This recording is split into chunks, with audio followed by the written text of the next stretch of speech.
Atas nama Bapa dan Putra dan Roh Kudus, amin. Shalom Aleichem, bersama Mesia. Selamat bertemu kembali saudara dengan saya, Archimandrit Romo Daniel Biantoro, Ketua Umum dan Pendiri dari Gereja Ortodoks Indonesia. Kita akan melanjutkan acara kita. Kali ini kita akan menjawab pertanyaan yang sudah dikirimkan kepada saya. Ini adalah pertanyaan yang berikutnya dari Pak Edi Iskandar. Dua pertanyaan pertama sudah saya jawab. Dan ini pertanyaan yang ketiga. Romo, ada ayat-ayat dalam Alkitab yang menurut saudara Muslim dianggap bertentangan. Bagaimana menjelaskannya? Matius 21 ayat 12-18. Yesus pergi ke Bait Allah sebelum melihat pohon ara. Markus 11 ayat 12-15. Yesus pergi ke Bait Allah setelah melewati pohon ara. Terima kasih.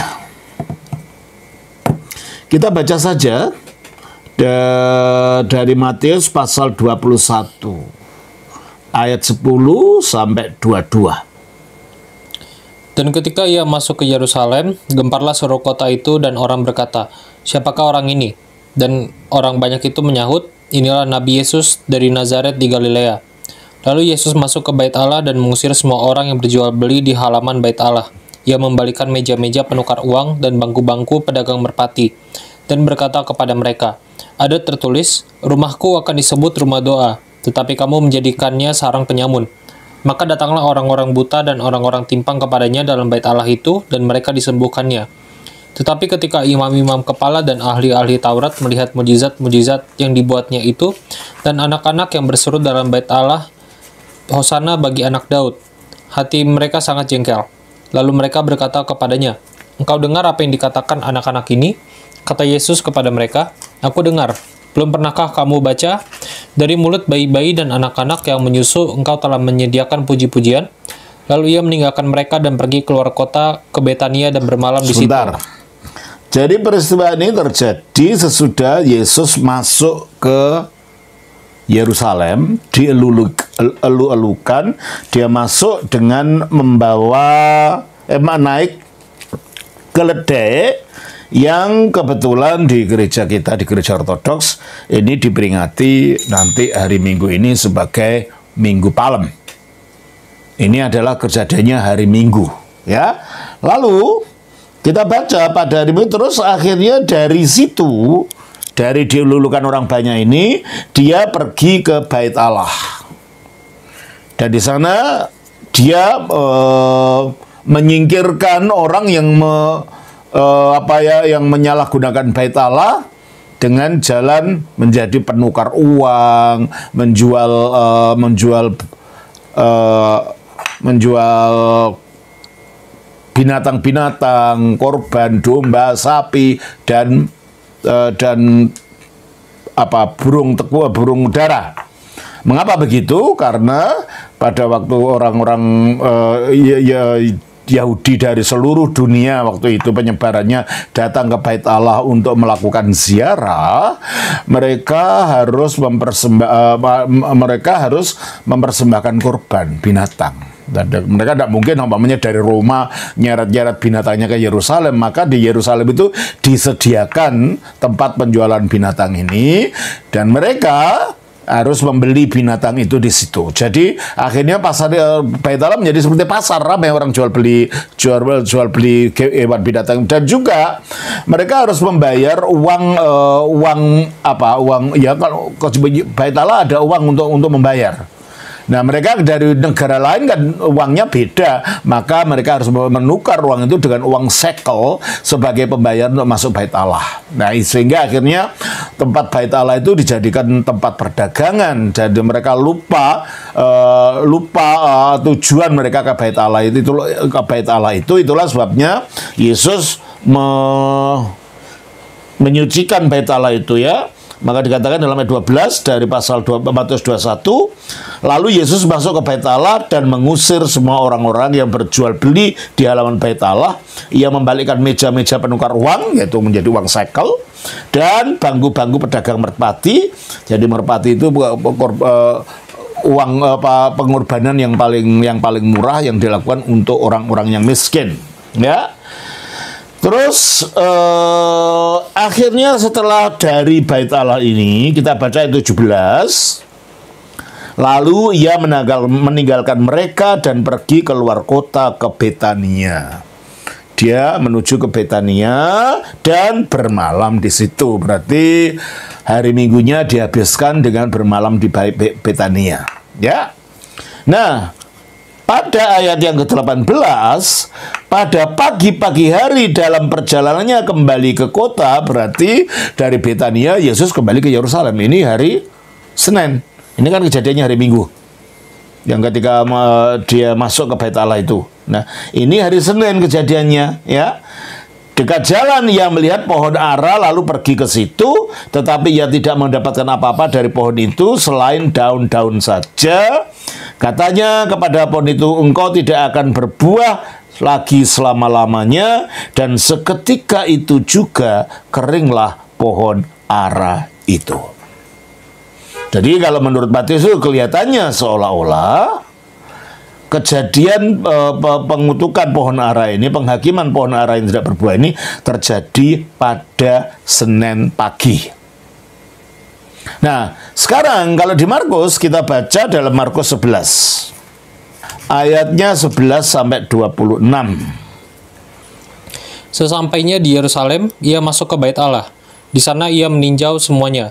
Tetapi sebab hari sudah hampir malam, ia keluar ke Betania. Ya, sama diceritanya. Jadi dari Yerusalem, lalu sekarang ke Betania. Terus ia keluar ke Betania bersama dengan ke-12 muridnya.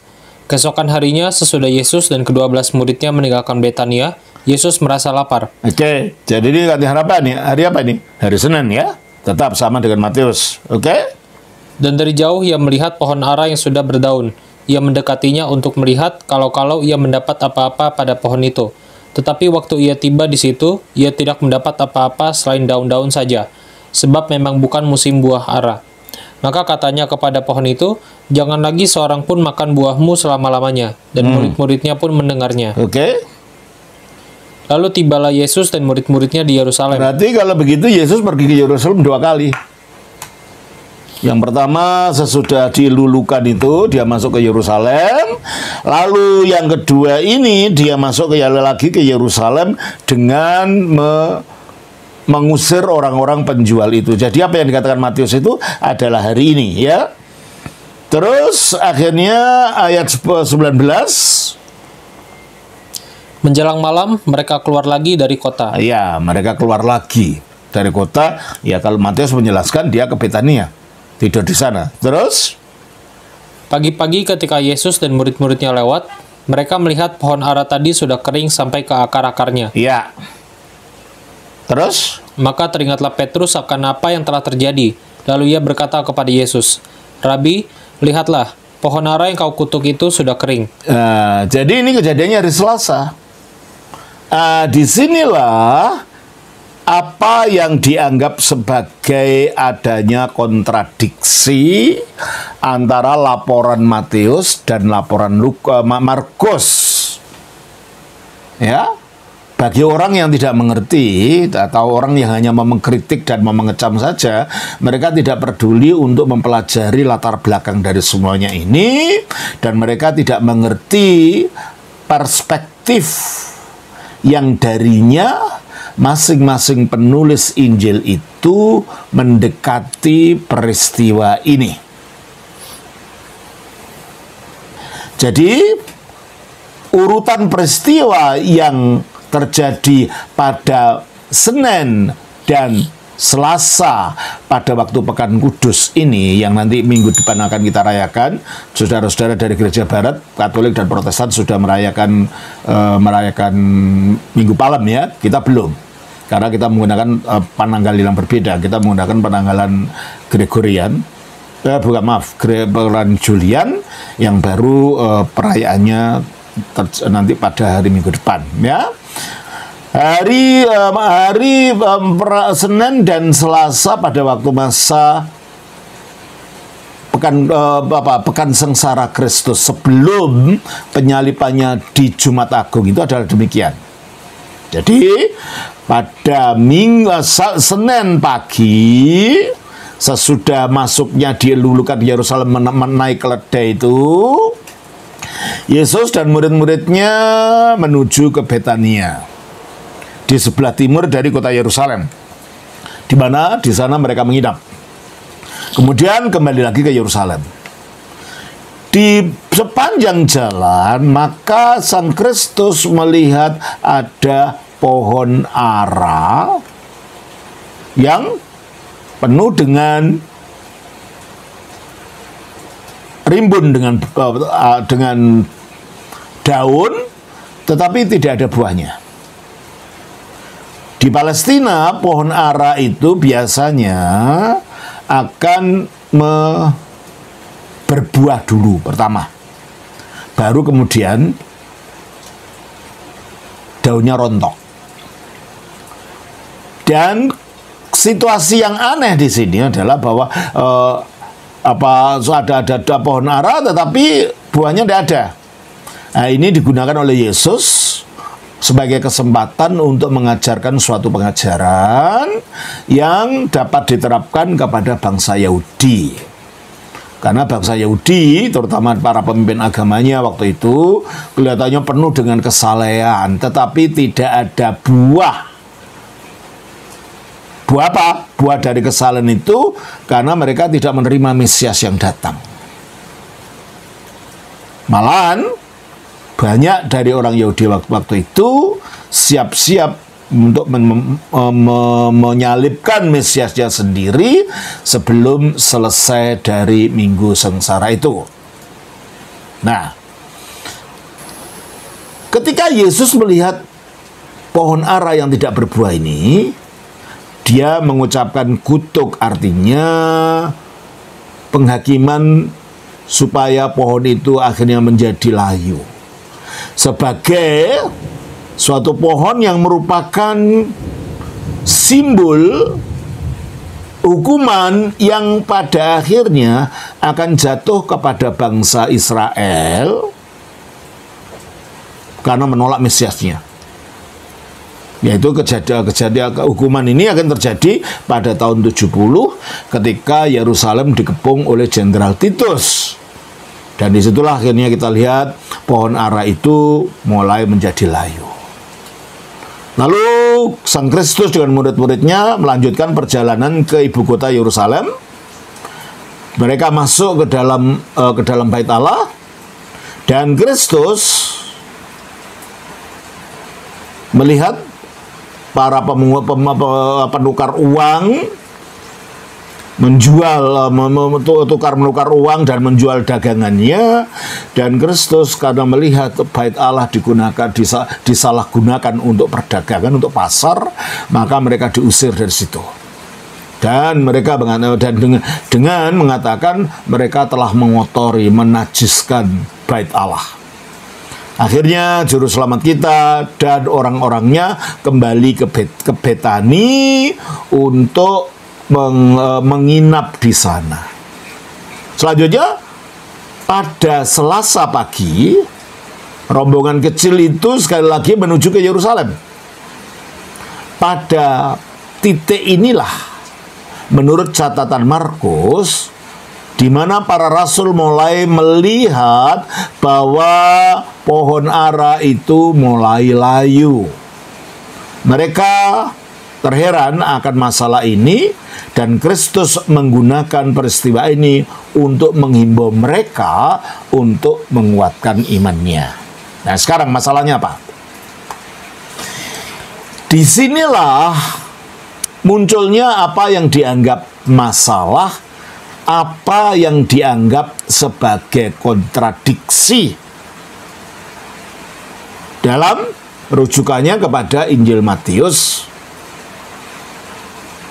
Mereka menganggap bahwa Rasul Matius menempatkan pengutukan pohon ara itu dan pembicaraan antara Kristus dengan murid-muridnya mengenai masalah itu terjadi pada hari yang sama setelah Yesus membersihkan bait Allah tadi. Sehingga dengan demikian timbullah konflik dengan laporan dari Markus. Coba kita lihat di Matius 21. Ayatnya yang ke-18. Pada pagi-pagi hari, dalam perjalanannya kembali ke kota, Yesus merasa lapar. Dekat jalan ia melihat pohon ara lalu pergi ke situ, tetapi ia tidak mendapat apa-apa pada pohon itu selain daun-daun saja. Katanya kepada pohon itu, engkau tidak akan berbuah lagi selama-lamanya, dan seketika itu juga keringlah pohon ara itu. Lalu melihat kejadian itu tercengang murid-muridnya, lalu berkata, bagaimana mungkin pohon itu ara sekonyong-konyong menjadi kering? Jadi di sini diskusi antara Kristus dan muridnya menurut Matius terjadi seolah-olah pada hari yang sama, yaitu hari Senin. Dia mengutuk, lalu terjadi pembicaraan dengan muridnya mengenai masalah ini. Tapi dalam Markus enggak. Kita baca di dalam ayat pasal 11 ya, ayat 12 sampai 14 membacakan. Keesokan harinya, sesudah Yesus dan ke-12 muridnya meninggalkan Betania, Yesus merasa lapar. Ini masih hari Senin tadi ya. Terus? Dan dari jauh ia melihat pohon ara yang sudah berdaun. Ia mendekatinya untuk melihat kalau-kalau ia mendapat apa-apa pada pohon itu. Tetapi waktu ia tiba di situ, ia tidak mendapat apa-apa selain daun-daun saja, sebab memang bukan musim buah ara. Maka katanya kepada pohon itu, jangan lagi seorang pun makan buahmu selama-lamanya. Dan murid-muridnya pun mendengarnya. Di sini tidak ada pembicaraan masalah ini dengan muridnya. Tapi dalam ayat 20, pagi-pagi ketika Yesus dan murid-muridnya lewat, mereka melihat pohon ara tadi sudah kering sampai ke akar-akarnya. Ini adalah hari Selasa. Terus? Maka teringatlah Petrus akan apa yang telah terjadi.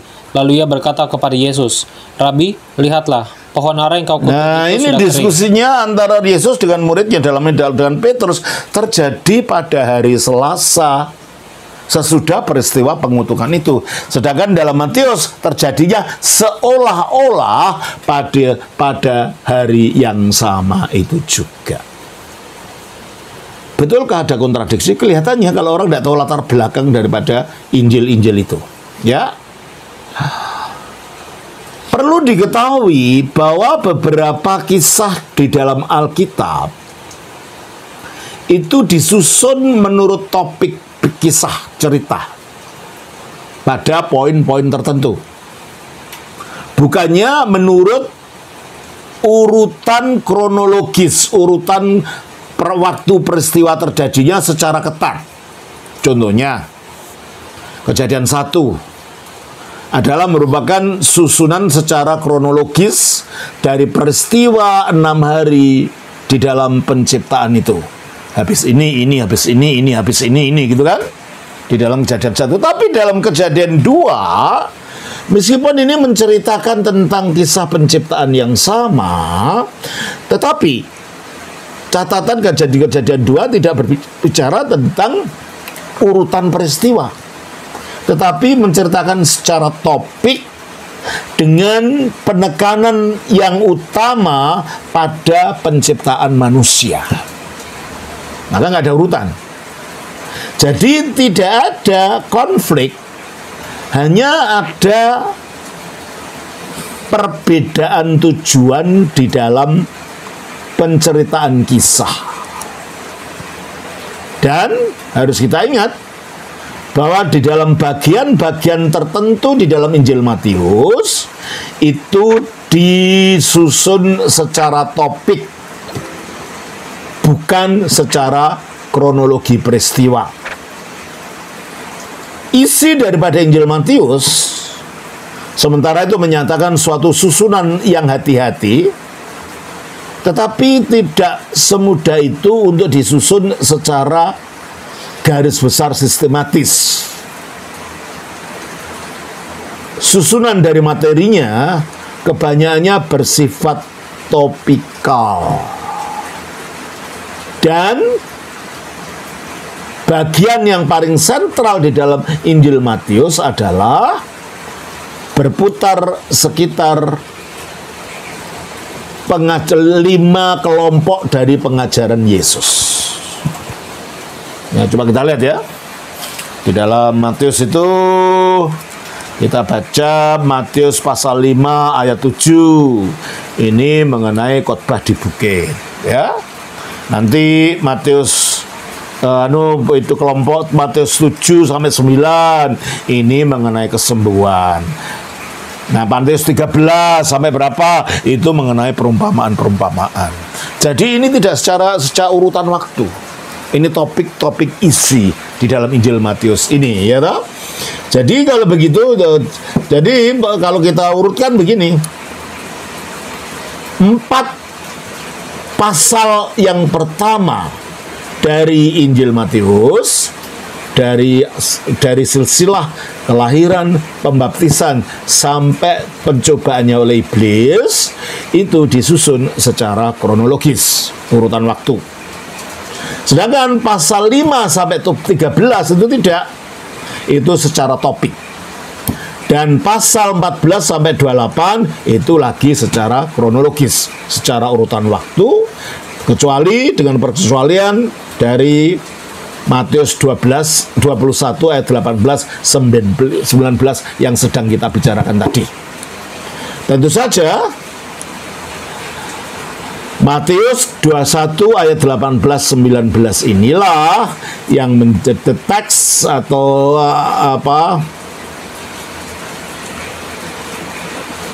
ayat yang sedang menjadi permasalahan ini. Nah, mari kita perhatikan. Mari kita perhatikan bahwa Matius tidak mengatakan bahwa pengutukan pohon ara ini terjadi pada hari sesudah pembersihan Bait Allah. Tidak. Jadi pembersihan Bait Allahnya di dalam Matius, coba kita lihat. Matius pasal yang ke-21. Ya, dia di dalam pasal 21 12 sampai 16 itulah dia ke Bait Allah, ya. Lalu ia meninggalkan mereka pergi ke Betania.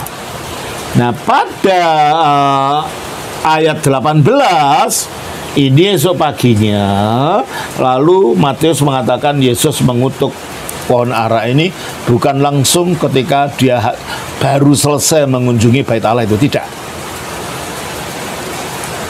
Dia hanya mengatakan pada pagi-pagi hari, esok paginya, ketika dia kembali ke kota, maksudnya kembali ke Yerusalem. Catatan Markus membuat itu lebih jelas bahwa pagi yang dimaksud di sini adalah Senin pagi, mengikuti kunjungannya pada hari Minggu ke Bait Allah. Coba kita baca di dalam Markus pasal yang ke-11. Keesokan harinya, yaitu hari Senin ya, sesudah Yesus dan kedua muridnya meninggalkan Betania, Yesus merasa lapar dan dari jauh ia melihat pohon ara yang sudah berdaun, itu yang mendekatinya. Jadi di sini pengutukan ini ketika Yesus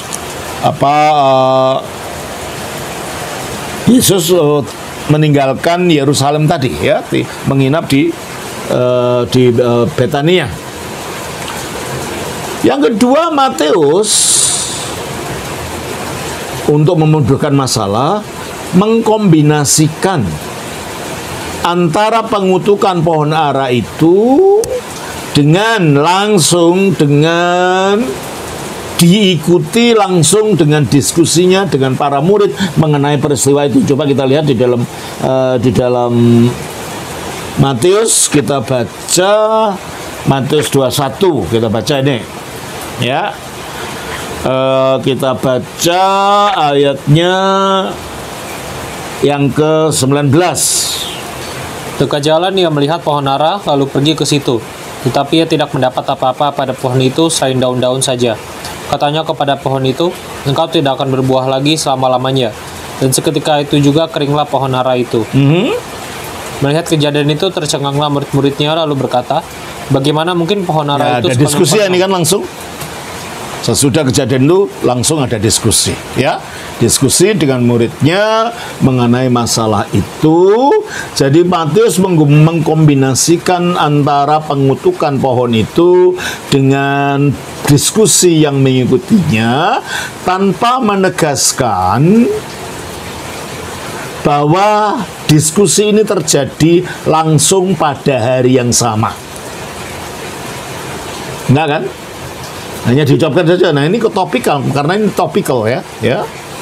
Jadi kita tidak bisa membaca sesuatu yang khas kepada suatu kisah yang tidak ada di sana. Waktunya kapan, jam berapa, tidak ada. Ya. Bahwa para penulis Injil itu bukan hanya sebagai orang yang mengkopi dari orang penulis yang lain, tetapi mereka adalah penulis-penulis yang independen masing-masing, dan masing-masing menggunakan metode penulisannya sendiri. Itu jelas nampak di dalam peristiwa ini. Dan di dalam Matius pasal 21 ayat 18 sampai 22 ini. Karena bagian dari kisah pohon ara ini terjadinya pada hari Minggu dan sebagian hari Selasa, sebagaimana kita lihat dalam Markus 11 ayat 11, ayat 12, ayat 19, 20. Coba bacakan Markus 11. Keesokan harinya sesudah Yesus dan ke-12 muridnya meninggalkan Betania, Yesus merasa lapar. Dan dari jauh ia melihat pohon ara yang sudah berdaun. Ia mendekatinya untuk melihat kalau ia mendapat apa-apa pada pohon itu. Ya, ini keesokan harinya, berarti hari Minggu kan ya. Ayat 19. Menjelang malam mereka keluar lagi dari kota. Menjelang malam mereka keluar lagi dari kota, ke Betania lagi. Ayat 20. Pagi-pagi ketika Yesus dan murid-muridnya lewat, mereka melihat pohon ara tadi sudah kering sampai ke akar-akarnya. Baru hari kemudian, bagian dari Selasa. Dengan pengusiran pedagang-pedagang di Bait Allah itu terjadi pada hari Senin di antara kedua bagian ini, yaitu Senin dan Selasa. Jadi jelas bahwa kisah ini dapat ditangani dengan dua cara. Satu, cara secara kronologis, secara urutan waktu. Dua, secara topikal. Markus mengikuti metode yang pertama, yaitu kronologis. Jelas sekali Senin, hari apa, terjadi apa. Ya? Sedangkan Matius mengikuti yang kedua, yaitu topik.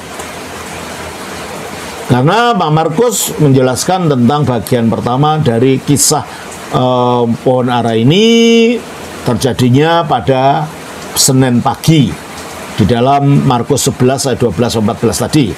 Kemudian pembersihan Bait Allah, pengusiran orang-orang penjual uang di Bait Allah, dan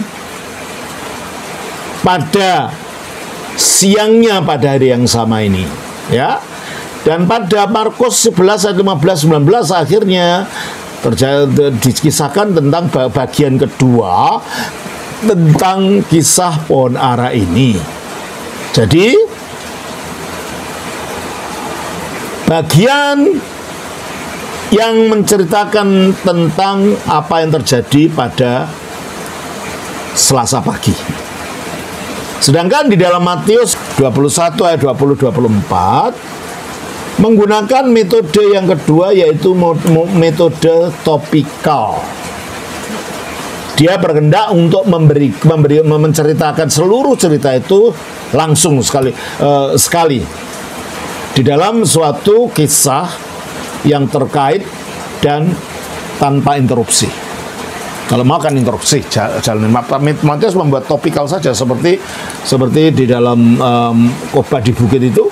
itu kumpulan dari macam-macam khotbah, dan mungkin itu bukan para sarjana Alkitab juga mengetahui itu kumpulan daripada kata-kata Yesus yang dijadikan satu secara topikal mengenai ajaran-ajarannya itu. Demikian juga di dalam kisah Matius pasal yang di dalam Matius 21 ini, ya. Jadi dengan melakukan ini sebenarnya Matius tidak ada konflik dengan Markus, karena indikasi waktunya dari Matius tidak jelaskan esoknya atau kemarin atau nanti sore, tidak ada. Dia hanya menceritakan tanpa ada indikasi waktu. Coba kita lihat di dalam Matius pasal 21 tadi. Kita baca. Matius 21 ayatnya yang ke 18. Pada pagi-pagi hari dalam perjalanannya kembali ke kota, Yesus merasa lapar. Terus? Dekat jalan ia melihat pohon ara lalu pergi ke situ. Tetapi ia tidak mendapat apa-apa pada pohon itu selain daun-daun saja. Katanya kepada pohon itu, engkau tidak akan berbuah lagi selama-lamanya. Dan seketika itu juga keringlah pohon ara itu. Terus? Melihat kejadian itu tercenganglah murid-muridnya, lalu berkata, tidak ada diceritakan kapan terjadi. Hanya terus cerita yang terus saja. Nggak, karena Markus jelaskan esok paginya ini itu, nggak ada itu, ya. Jadi sebenarnya tidak ada kontradiksi di situ, ya. Ketika Yesus masuk ke Yerusalem dengan naik ke anak keledai pada hari Minggu, yang kemudian menurut Markus mengutuk pohon ara ini pada hari Senin, dan para murid itu terheran-heran pada begitu cepatnya pohon ara itu menjadi kering, bersamaan dengan kata-kata Yesus tentang iman, itu terjadi pada Selasa. Namun Matius hanya menaruh atau mengkombinasikan kedua bagian itu bersama-sama menurut susunan secara topikal. Jadi kalau begitu ada satu situasi yang terakhir yang perlu untuk diberikan komentar. Banyak orang yang bertanya-tanya, mengapa para murid tidak tidak memperhatikan layunya pohon ara ini ketika mereka meninggalkan Yerusalem pada Senin sore, Senin siangnya, ketika mereka kembali ke Betani. Injil Markus menjelaskannya dengan jelas bahwa mereka tidak memperhatikan detail peristiwa itu sampai hari Selasa pagi. Mengapa begitu? Karena kalau orang Yahudi itu melakukan perjalanan dari Yerusalem ke arah timur ke Betania, mereka akan mengikuti satu jalan yang lebih memutar. Karena di situ ada jalan untuk menaiki bukit yang lebih mudah di sekitar Gunung Zaitun atau Bukit Zaitun. Sementara jalan yang lewat barat dari Betani ke Yerusalem itu jalannya sangat curam, turun, dan merupakan jalan yang lebih cepat, Jadi ketika mereka kembali dari ke Betani pada Senin malam, berarti mereka melewati jalan yang lain, tidak melewati jalan yang sama di mana mereka harus melewati pohon tadi.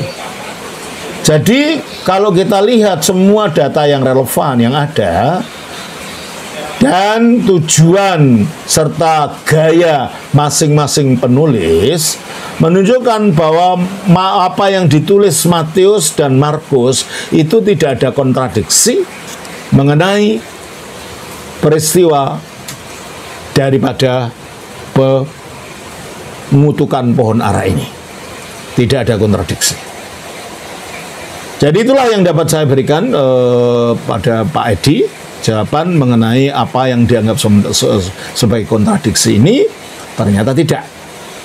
Karena pertama mengenai cara penulisan dan tujuan penulisan yang berbeda. Markus menggunakan kronologi waktu, Matius menggunakan topical, dan juga Markus ketika para rasul itu kembali ke Yerusalem dan kembalinya ke Betani, mereka melalui jalan lain sehingga mereka tidak melihat apa yang terjadi langsung pada saat itu. Baru diketahui esok paginya. Saya kira begitulah yang dapat saya sampaikan pada hari ini. Kiranya ini bermanfaat dan kiranya Tuhan berkati. Shalom. Atas nama Bapa, Putra, Roh Kudus. Amin.